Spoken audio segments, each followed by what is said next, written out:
Hello again, folks. Welcome back and thank you for subscribing. Now, it's the day after the horrific murder, the assassination, the execution of American influencer Charlie Kirk. Everyone's still reeling. Well, decent people anyway. Apart from what I've seen on X, it's disgusting. The lefties and even members of the Religion of Peace, they're laughing and mocking an innocent family man's death, a non-violent guy who went round and tried to debate to prevent violence, basically, and he won every debate he had against these idiots, and that's what they don't like. And they mocked him, they're mocking, they're laughing, and I've had to come off because that's all I'm getting on my feed. It's horrible. You'd think these wankers would stay on Blue Sky or whatever else they are, but no, they're on there. So it's some people have no decency whatsoever, absolutely none. Anyway, if you haven't seen the footage, it's horrific. I've seen some things in my time in the army, on tour, operational, prison service. I've seen horrific things, and this is up there. This isn't some criminal running away. This isn't some drug addict or a violent criminal, an armed guy the police shoot to keep people safe. This is just a family guy sat there talking to people, exchanging ideas, debating. And that's what makes it more horrific, really. It's like the Kennedy assassination for me, and it's just so gory and bloody, and it will affect you, it really will. But I won't post it on here for obvious reasons. It's all over X if you're that way inclined. And they haven't found the shooter. Now, I did post in a previous video they found the shooter. It wasn't him, the old bald fella. He was arrested for something else at the same location, which we don't know about. He was seen on video saying, I have a right to remain silent and shoot me. So you think automatically, oh, it's the shooter.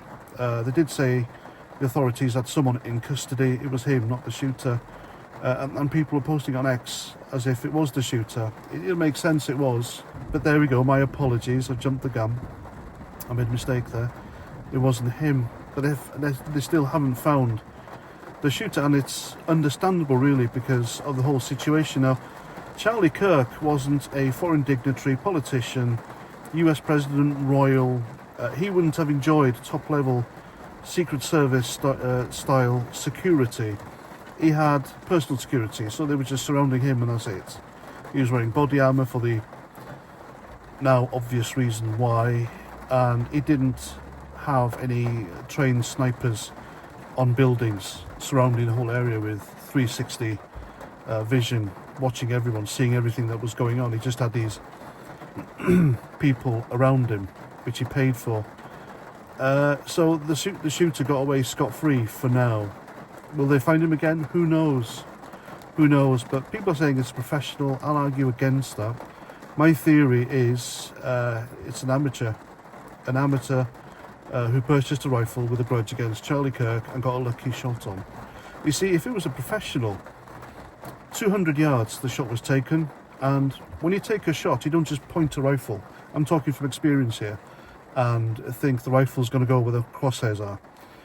The round is going to go where the crosshairs are on. There are principles to shooting. It's the way you hold the rifle, how you look down the sights. There are factors to consider: the weather, wind, even rain, distance, extreme distances. You got the Coriolis effect, haven't you? But look into that. But this guy or woman had 200 yards to play with.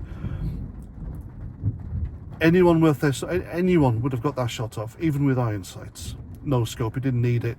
Aim centre mass, you're looking from the building where you see someone running away, and it's easy. You're home dry. You know your target's gone. You've accomplished what you've come to do. But a professional would have known Charlie Kirk was wearing body armour, so wouldn't have pointed centre mass. You can see the round land here and comes out here. People are saying it's a conspiracy. It didn't really happen. Well, bullet rounds, they do weird and amazing and magical and outrageous things when they hit. And they hit flesh. They go all sorts.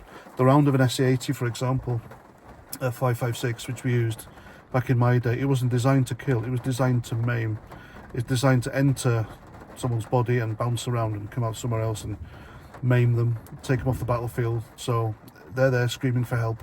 You got then 2 enemy squaddies come along to help him take him away. So that's 3 soldiers who've taken out the battlefield.